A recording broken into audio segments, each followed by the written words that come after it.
Getting your business to stand out online can feel a bit like competing in the Hunger Games. Everyone is vying for attention, and it's easy to slip under the radar. Today, we're talking with Jacinta Gandy about creating standout content with the help of AI without losing your unique voice. Jacinta Gandy is the owner and founder of Social Circle. She started her business with a clear vision to empower small business owners, drawing from over 13 years of experience in design, digital marketing, and technology for iconic brands like Disney and Nike. In the last 4.5 years, she has worked with over 150 entrepreneurs, fueling their growth and contributing to their success. Jacinta's unique background allows her to wear a variety of hats for the entrepreneurs she works with, whether it's in branding, design, websites, SEO, social media, sales funnels, product refinement, service offerings, pricing strategies, or delivering pitch decks. In a world where too many are caught up in quick fixes and flashy marketing, she has stayed true to what she believes in: real, honest support that helps other entrepreneurs grow and succeed. Being an online business owner is full of ups and downs. Some days you can't imagine going back to your 9 to 5, and other days you want to burn your whole business to the ground. We get it. Welcome to Chaos to Conversions, a podcast of practical, no BS strategies to grow your online business.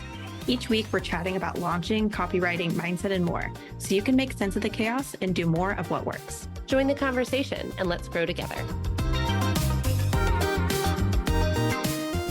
Hi, everybody. Welcome back to Chaos to Conversions. We are here with Jacinta today, and we are talking all about using AI in the attention economy. So welcome to the show, Jacinta. We are so happy that you are here. Thank you. I am so happy to be here with you both. So before we really get into it all, I just wanted to ask how do you define attention economy, and why do you think the online business space has become sort of like this competitive area? The attention economy, I think it's like kind of like the Hunger Games, right? For eyeballs and attention. We obviously live in this very like fast-paced world, and there are so many things just competing for our time and our attention. And particularly when it comes to branding and marketing, like everyone is really just fighting for that split second of your focus in this world, right? People are on their phones, they're scrolling at the speed of light, they're multitasking, right? And so the competition is just brutal. And it's not just because, we're up against each other, but it's like we have other things that are even making us focus on things that maybe we don't want to be focused on, right? Like when we talk about the TikTok or the Instagram algorithm, or like getting, sucked into a Netflix binge, right? Group chats that just won't mute, won't stop, just literally anything that's like competing for your attention and that's going to give you that dopamine hit.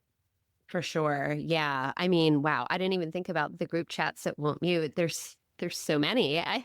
They don't stop. They go all hours of the night. I feel like with the different time zones and what have you. Yeah. I mean, there are so many things I feel like competing for our attention at all times. You're totally right. And then like the second part of your question, I think because of that, it just feels more competitive than ever. Mm-hmm. And I think that we have these tools in front of us more than we have ever before that will allow us to be in front of potential customers and clients and communicate our messages. But also, people are just like much more savvier these days. Mm-hmm. And I feel like people can just spot a sales pitch from a mile away, right? And so if you're not showing up in a way that, you're making yourself part of the conversation and you're adding real value, then you're just going to blend in. I like the Hunger Games analogy. So I really feel like I feel it too. Like there's so much pressure with creating content nowadays. And like you said, like standing out because there's just so much noise and it's hard. It really is. So I know we're going to obviously bring AI into this conversation. So how do you see AI changing the way that people are creating content and, bring and kind of standing out in this attention economy? Like what is the kind of intersection there with AI and getting noticed online? So I'd say like AI is like my favorite thing and then also my least favorite thing at the same time, right? It's like that friend that you like love to hate. I don't know what it is. I feel like, the really exciting part about AI is that it's really allowed us to make content creation so much faster, right? Like things that would have taken us weeks to develop, we can have done in like minutes, seconds, right? So I think the power of AI, particularly as like a content creation tool, is incredible. And it's really, particularly like at my studio where we do design and full service marketing, it's really allowed us to speed up the work Mm. product. At the same time, it's also created somewhat of a challenge, right? Because you can produce content all day, but if it's not any good, like who really cares, right? And I see like some people have like it's funny because in my team, like I have some people who like have fully embraced AI, and then I have some other people who like just don't want to use it at all because they kind of like feel like it's cheating. And I Mm. feel like the sweet spot is somewhere in the middle, right? I feel like AI is a great tool, but the thing that like it cannot replicate storytelling. It cannot replicate your unique experience. Like it doesn't understand emotion and feeling and nuance. And so I feel like for us, a lot of times it could be very difficult to tell those stories well, right? Yeah. Like Hmm. you were like, I love like, having people in my circle that are like really good storytellers because it's not Mhm. just like the story, it's the way they tell it that's so engaging and so much fun. And I think what tools like this allow us to do is to still tell those stories, but then we can use a tool like ChatGPT to help us like refine how we tell that story, to help us add more detail, add more narrative. So I really think like it's the combination of the two that is the sweet spot, but we really don't want to stray from that human insight, that human connection. It's really important. I'm like someone, I don't know how I feel like maybe Branda embraced it before I did. I've like literally just started because I kind of felt like how you said that some of your team members felt it was like cheating. And Yeah. I mean, I think it's also gotten better in the last like year. I don't even know when it came out, but like in the last year or so, I think it's gotten better. But for somebody who's kind of I guess maybe like me in that sweet spot of like trying to start to use it for content creation, but like try and still keep, your unique voice. Do you have any like tips for how somebody could avoid relying like too heavily and losing their authentic or unique voice in the process? Like any tips for sort of staying in that sweet spot? Yeah, so I would say the most important thing is to really just continue to work as you normally do, right? Like that's what I do. Like I find honestly, I sometimes find like AI and tools like ChatGPT to be more of a handicap than helpful at times because it might steer you in a direction that you don't necessarily need to go to, right? And so I feel like what's really important is whatever your process is, like stay true to that. So if your process is you typically open a Google Doc and you start brainstorming, or, you like to have a pen and a piece of paper and start brainstorming ideas, I actually think that's the great way. That's the best way to get started, right? Because it's those unique ideas, it's those unique perspectives, those nuances. Those are the things that AI is not really great at picking up. Like AI is basically just kind of like scraping bits of conversations and experiences that we've told them about. And for us to really have something unique, it's going to be really important that like your unique POV is there. And so I would just say that when you do that, when you start, that content creation phase and you are in brainstorming mode, when you do decide to turn to a tool like ChatGPT, like just make sure like you can give it specific prompts. Like you could say like, hey, I want you to keep this like 90% the same. Just help me like with like finessing like the sentences, right? Or just help me like make this a little bit more, the tone of voice a little bit more funny or engaging. So you can like give it specific prompts, but I really think like it's best used when it's like in collaboration with your own insight, your own brain power. Yeah, I love that. I do email marketing. So that's what I work on pretty much day in and day out. Mhm. And that's kind of been my favorite way to use AI is just like you said, I go through the same process I do with like any other work. But sometimes I'm like, I feel like this line feels kind of funky. I like can't think of a better way to say it. Or I'm like, I need like a really good pun for this. I'd love the tone to feel lighter. And so I can put it in and it'll give me like some good ideas. And some of the ideas that you're like, what was that? Chat GPT? Right. Like that was nonsense. Right. But every once in a while, I'm like, I get something really good, or at least it gives me a good starting place. So I'm like, ooh, I kind of like where it's going with that. Like I like that feel, or I like some of that wording. So it is kind of fun to play around with things sometimes when you're kind of just stuck in how you want something to feel or how you want something to sound. I really like the revision part of using Yeah. AI. I think that is a great place to be. I know I we absolutely agree with that. I also think that like sometimes it's good at helping you figure out what you don't want, right? Like it's yeah. going to give you something that's totally not what you want. And that could give you a lot of clarity in what you actually do want. Yes, definitely. I know we've talked about ChatGPT several times now. Are there any other types of AI that you're using in your business to create content, to help you feel like your content is unique or standing out? Anything you recommend? So when it comes to content creation, I feel like everybody on the team has like their tools that they're gravitating to. Like Gemini is a tool that's getting used a lot.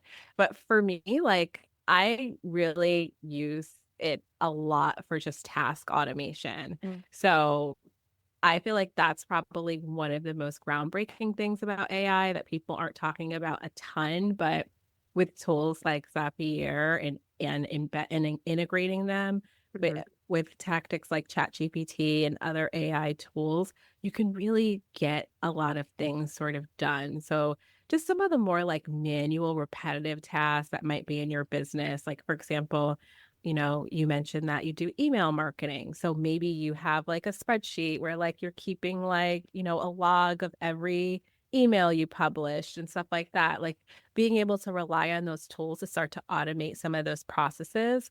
We've also used it a lot for our client onboarding processes because it's like it used to take us forever to like create like client files and their onboarding folder and their Google Drive and all that stuff like that. So being able to create basically and systemize repetitive tasks has been a huge a huge game changer for us in terms of saving time. I'm actually curious about everything that you just said with the automation, like repeated tasks. So do you actually have like or what AI tool can you use to actually start to create, like you just mentioned, like onboarding folders? Like how do you can you just, I'm interested in the details Yeah, about so a it little really more about that. depends on like what tools you're using for your business, Mhm. but most tools have some sort of AI component in them, right? And so if you're able to leverage the tools that you have, that can be really, really helpful. So I'll give you guys a really good hack in terms of like if you're trying to figure out like how you can start to systemize and automate tasks that you have all day. You could basically just like talk to Chat GPT and let it know exactly what tools you're using in your business. And once you tell it what tools you're using in your business, you can basically ask it like, hey, what can I do to automate this process? And then it will actually help you create workflows. So that's a really great way to do it. I love that. I mean, I feel like automation is like the key to running a business, especially if you're doing it like us, mostly Yeah. solo. And yeah, it's like, I feel like it can be a lot. That's something I've been trying to do more of is some of those like automated pieces. I like Mhm. recently, I don't know, for whatever reason, really got into Zapier and I've just been like I throwing love those, Zapier. yeah, throwing zaps around like it's nobody's business. Yeah. So it's been amazing. Yeah. I'd love to kind of go back. I know we've been talking a lot about AI, but I know something else that obviously you're really passionate about is that standout piece, that uniqueness piece in this attention economy when there's so much like noise and so many things being thrown our way.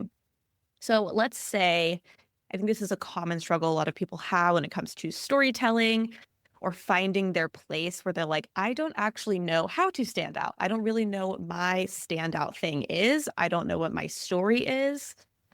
What would you say to someone who's struggling to find that place with their content that is going to draw attention or separate them from their competitors? Yeah, so I think this is really common. I feel like a lot of times because we are so familiar with our own stories, we don't really see the uniqueness in it. We don't see, things that we might say, "Oh, that's boring," or "That's obvious." We don't realize that those can actually be really, great connection points that are gonna help, potential customers, clients, and people feel closer to us.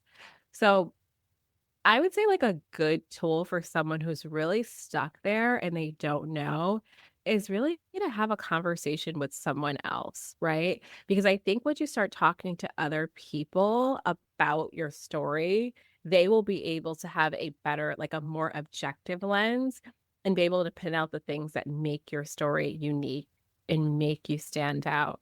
This is a lot of what we do when we do brand strategy work with clients. My go-to phrase is always like, you can't see the label if you're in the bottle, Mm. right? So I feel like a lot of people when they, are trying to communicate their own story or they're trying to get online and that feels very uncomfortable because they feel like they don't have a voice. It's like they really just need someone else who can listen to that story and then work with them to help them understand like, hey, that is actually really cool. It's funny, last week I was at a conference speaking about branding and someone said to me, well, I don't have a cool story, right? She's like, everybody has these cool stories about why they started their business. She goes, my story's not cool. I started my business because I wanted to stay home and take care of my kids and like spend more time like with my family. And I was like, that's completely cool. I'm like, that's so cool. And not only is that cool, that's relatable. Mm. She was also struggling because she was like, it feels really selfish. And I'm like, I don't think that's selfish. Like you're Yeah. staying home with your children because you want to give them a better life. You want to give them experiences that you wouldn't be able to give them if you weren't able to spend that quality time with them. Right. And I'm like, that's super relatable. And there's so many people in this world that are going to resonate with that story. So I think sometimes we think it has to be something magical or just something like out of the box, when in actuality, like that relatability is like a really, really, really strong way that you can connect with other people. The other thing I would say about showing up online and finding that unique voice, 90% of the time people have that unique voice, they're just scared. Right? Like they're like, I don't know. Is it weird? I don't want to piss anyone off. Yeah. Like you just you can't be scared to piss people off. Like that's Yeah. just the reality. Like you just gotta own it. People are gonna get mad. People might be frustrated. People might say you're weird. Like, and that's fine. That's okay. Like that's what you want because if you're not stirring up any types of emotion in people, if you're playing it safe, then like no one's gonna be interested. That's just Yeah. the reality. Feel like you're speaking to me directly. So thank you for Think that reminder. She might be. I think she might 'Cause be. these are like the exact conversations I've been having with myself recently where I'm like, I'm a copywriter. I should know how to tell a story, right? I do it for clients all day long, but it really is like when your own business and you're in it day in and day out. I'm like, what do I say? Like, I really struggle with the messaging. I struggle with the story because to me, it isn't unique, right? I'm the one in it. And also just, I question everything I put online, but I'm always scared of making someone mad. But I agree, like, Yeah. I can Well, that's a whole nother episode. I can still remember like pieces of content from people that have gone viral, right? And going viral isn't always like the thing to aim for, but I can remember a piece of content people will put out that are just like hard stances in their business where they're like, this is my view on this, right? And maybe it's like a little controversial because maybe it doesn't go with what every other person says or what all the gurus recommend, but this is what I believe. And everyone has opinions about that. But the people who align with that and align with that viewpoint, you just found your person, right? And so I'm assuming with your like brand strategy, that is like a big key thing that you're helping people do is like find that messaging and find that uniqueness. Yeah, I feel like that all sort of the copywriting part, like that's sort of the foundation for it, Yeah. right? Because I'm sure like that's probably a lot of the work that you do when you're working with clients too, right? They are trying to articulate how they want something to sound or Mm. how they want to come across, but they might not have that clarity in how they want to show up. And Yeah. so I think that's a really big part of it as well. I think also, when someone told me this years ago when I first started my business, she was like, "Congratulations, you're going to be a business owner. It's a very personal journey." And I'll be honest, when she said that to me, I didn't fully get it, but nothing will make you come into your own sense of self quite like being a business owner, right? I feel like there's just so much about the journey of being a business owner that challenges you, fears you have to confront, getting out of your comfort zone, right? And so through that process, you really start to get to know yourself very, very well. And I think that's what's going to also help you show up online, right? I think if you're still like unclear or insecure, like, because so unfortunately, what happens a lot is people show up and they show up as someone else, right? They Mm. show up as who they think they should be, or they show up as the person that they feel people will resonate with. And it's the reason why everyone talks about authenticity, right? It's like authenticity, authenticity. It's like, well, why do we have to keep talking about this? And it's because the truth of the matter is a lot of people just are showing up as someone other than who they really are. And so you have to get to a point where you're comfortable with who you are, like internally, I think, before you can show up that way externally. That is deep. That's deep for Friday, but you are not wrong. I feel like that's so true and so accurate. And just, I mean, you're totally right. It's like the main reason that authenticity in marketing is a theme that I feel will literally never go away because people are going to keep showing up as who they think their audience needs rather than like who they actually are. And people can tell. And even if they can't tell right away, they'll tell eventually, like you'll be able to tell eventually for sure. Yeah, absolutely. Okay. I know you don't have a crystal ball, but if you had to predict, I wish I did. yeah, right? Sometimes, yeah. But if you had to predict where you see AI going in the next couple years, let's just even call it like the next like 2 to 3 years, where do you see the future of AI in business sort of transpiring? It's such a hard question, I because there's just so much going on right now. I mean, I think I'm sure you guys are familiar with DeepSeek, which came out on Sunday, and people were like losing their minds, freaking out. Then I heard yesterday that like someone built another like AI tool for like $30. Like it's Oh just my. like it's just very, very hard to predict where this goes, right? Sure. There's also like this whole like political element happening that I'll be honest, I have no appetite for. Mm-hmm. Right? So like Nope. I don't really want to hear a lot about that.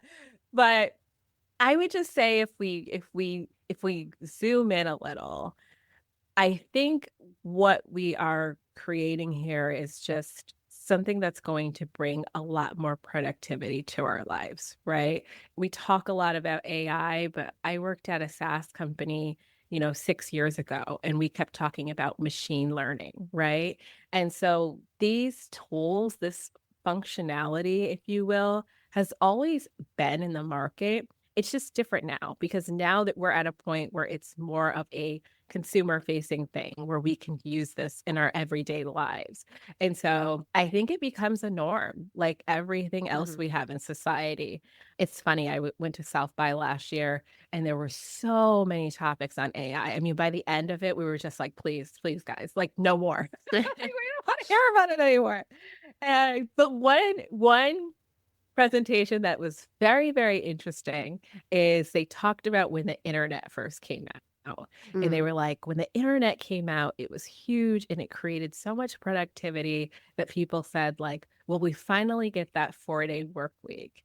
And so they're like, and let's hope that with AI, we finally get that 4-day work week. And I don't think I have to tell you guys, we're not getting a 4-day work week anytime soon.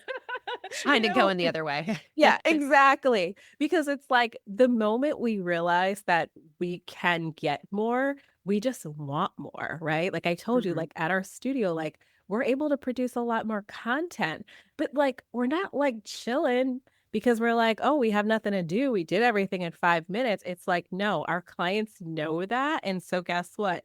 They want more, right? And Mhm. so I just think that's kind of like the world that we live in. Also, I would say from a content creation standpoint, like we're going to get inundated with a lot of stuff that's just we're going to be able to tell because people are savvy. It's like, oh, that's definitely a bot. Oh, that's definitely chat GPT, right? And so the people who go against the grain and figure out how to leverage these tools properly are going to be the ones that stand out. The people that use these tools to become better and don't use them as a replacement for Mhm. themselves, like, are the ones that are going to be more in demand. So I would say, like, that's where it's going. But honestly, who the hell knows? We'll all find out together, I Yeah. guess. Exactly. It's a Yeah. wild ride. Yeah. We could all Been a just, doozy. yeah. Yeah. Like the world could just be on fire in the next 5 years. We don't know. Exactly. So Yes. yeah, I love that point that you said. It is really who is going to use AI to make it better, not as a replacement. I think that's the key. And I think that's the thing that like we talked about earlier is like finding that sweet spot, using AI to make your content better, to help you stand out. But it's not, yeah, I go online and I'm like, that sounds like you wrote it with ChatGPT. And even if it wasn't, like sometimes I think we just Yeah. have to get a little more clever sometimes with how we say things because when it sounds a little monotonous and it sounds a little boring, then people just assume now, well, that was ChatGPT. Yeah, Um, absolutely. yeah. So I know you have a little lead magnet kind of opt-in thing to share with our audience called your brand strategy workbook. I'd love to hear a little bit more about that and why they should go over and download it. I am offering everyone a free brand strategy workbook. It actually comes with an interactive 14-day course where I take Nice. you through the exact branding process that we do with all of our clients. So Wow. everything from the infancy stages of your business, like getting clear on that story, your mission, your vision, your core values, your key differentiators, the fun stuff like the logos, the colors, right? All of that cool stuff. And then even like planning like your brand photography and all of that stuff. And then, compiling it all together in a visual brand style board. So it'll walk you through all of those steps. So if you're, looking to create a new brand or you already have a brand and you just like it needs some finessing, it's a really great resource. Yeah, that sounds like an awesome resource. And if people want to get to know you better, where can they find you? Where do you love to hang out online? Yeah, so I hang out mostly on Instagram. I'm on Threads too these days, but you can find me on both at Jacinta_Gandy. Okay, awesome. Well, this has been such a good conversation. I feel like this is like the kind of conversations we need to be having in 2025 because, like you said, AI is here whether we like it or not. So we better find a Yep. way to make it work for us. So I've loved your insights today. They've been amazing. Thanks so much for joining our conversation today. If you enjoyed this episode, please head to your listening app and leave a quick rating and review. If you're on Instagram, share this episode and tag us at Duxbury Digital and at The Relevant Collective. We'd love to hear from you. We'll meet you back here next Tuesday for more practical strategies to take your business from chaos to conversions.